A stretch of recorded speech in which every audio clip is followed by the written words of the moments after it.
Hello दोस्तों, welcome to chance computer classes. आज हम जानेंगे कंप्यूटर की जनरेशन के बारे में कि समय के साथ साथ कंप्यूटर में क्या क्या बदलाव आए। पर शुरू करने से पहले हम आपको सजेस्ट करेंगे कि अगर आपने हमारी history and evolution of computer वाली वीडियो को अभी तक नहीं देखा है तो एक बार उसको जरूर देख लीजिए ताकि आपको ये वीडियो और ज़्यादा अच्छे से समझ में आए। तो चलिए शुरू करते हैं। जैसा कि हमने पिछली वीडियो में जाना, कंप्यूटर को बनाने में किसी एक साइंटिस्ट का नहीं बल्कि अलग अलग कई सारे साइंटिस्ट का योगदान रहा है।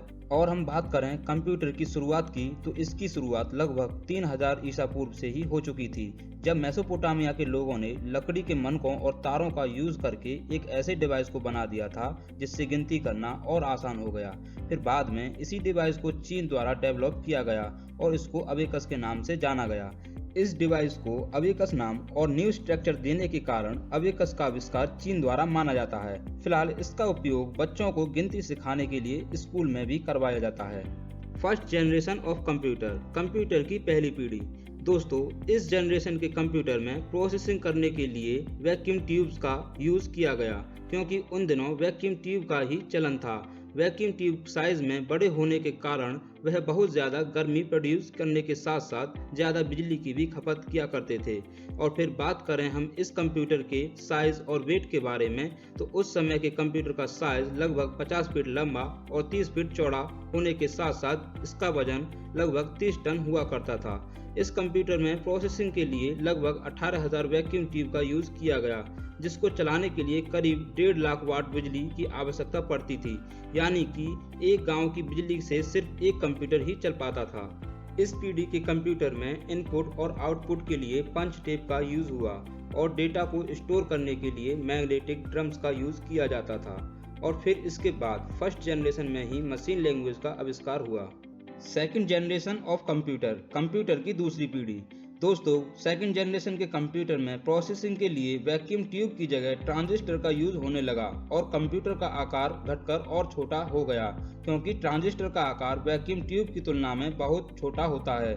इसीलिए कंप्यूटर काफी छोटे और उनकी कार्य करने की क्षमता काफी तेज हो गई। पहली पीढ़ी की तुलना में इन कंप्यूटर का आकार छोटा होने के साथ साथ यह कम हीट प्रोड्यूस किया करते थे। इन कंप्यूटर में स्टोरेज के लिए मैग्नेटिक ड्रम्स की जगह मैग्नेटिक कोर का यूज किया जाने लगा और सेकेंडरी यूज के लिए पंच कार्ड के साथ साथ मैग्नेटिक टेप और डिस्क का प्रयोग किया जाने लगा।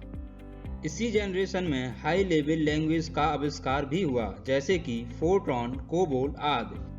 इस भाषा में इंग्लिश के सामान्य अक्षरों का प्रयोग किया गया, जो कि मशीनी भाषा में प्रोग्रामिंग करने के मुकाबले काफी सरल थे। इस पीढ़ी के कंप्यूटर IBM 1401, IBM 7090 और 7094, यूनिवैक 1107, PDP-1 और PDP-8 थे। Third generation of computer, computer की तीसरी पीढ़ी। इस जनरेशन में कंप्यूटर की प्रोसेसिंग के लिए ट्रांजिस्टर को इंटीग्रेटेड सर्किट यानी कि IC से बदल दिया गया। एक IC में बहुत सारे ट्रांजिस्टर समा सकते हैं। इनकी वजह से कंप्यूटर का आकार और भी छोटा हो गया। अब कंप्यूटर को एक जगह से दूसरी जगह ले जाया जा सकता था, जबकि फर्स्ट और सेकंड जनरेशन के कंप्यूटर को ले जाना उनके आकार की वजह से काफी मुश्किल हुआ करता था। इस जनरेशन में समय समय के साथ कंप्यूटर में ऐसे कई सारे बदलाव हुए और इस जनरेशन में यूज होने वाले computer IBM 360 and 370, CDC 6600, PDP-8 and 11 जैसे कंप्यूटर थे। Fourth generation of computer, computer की चौथी पीढ़ी। फोर्थ जनरेशन में अब माइक्रो प्रोसेसर का यूज होने लगा, जिसमें कई बिलियन ट्रांजिस्टर एक माइक्रो प्रोसेसर में समा सकते हैं। इस जनरेशन तक कंप्यूटर का साइज और भी घट गया था और कार्य करने की क्षमता और भी बढ़ गई।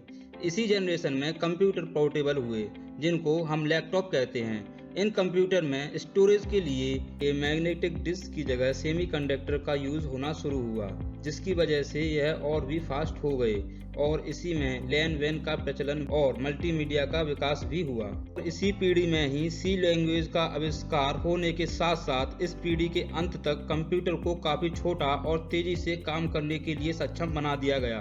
Fifth generation of computer, computer की पांचवी पीढ़ी। इस पीढ़ी के कंप्यूटर में स्वयं सोचने की क्षमता पैदा की जा रही है और काफी हद तक कामयाबी मिल चुकी है। कंप्यूटर को हर क्षेत्र में काम करने के योग्य बनाया जा रहा है। इस पीढ़ी में इंफॉर्मेशंस के लेन देन के लिए कंप्यूटर को जोड़कर एक नेटवर्क बनाया गया, जिसे इंटरनेट का नाम दिया गया। दुनिया भर के कंप्यूटर इंटरनेट से जुड़े हैं। माइक्रो कंप्यूटर्स का आकार दिन प्रतिदिन छोटा होता जा रहा है। आज घड़ी के आकार का कंप्यूटर भी बाजार में उपलब्ध है। कंप्यूटर को आकार के कारण डेस्कटॉप, लैपटॉप, पाम टॉप का नाम दिया गया। मल्टीमीडिया का विकास इसी पीढ़ी में आगे बढ़ा और बढ़ रहा है। इसी पीढ़ी में आर्टिफिशियल इंटेलिजेंस पर जोर दिया जा रहा है, ताकि कंप्यूटर भी इंसान की तरह सोचे और किसी भी चीज को सेंस करे। दोस्तों, आप हमें कमेंट सेक्शन में बता सकते हैं कि आपको हमारा यह वीडियो कैसा लगा।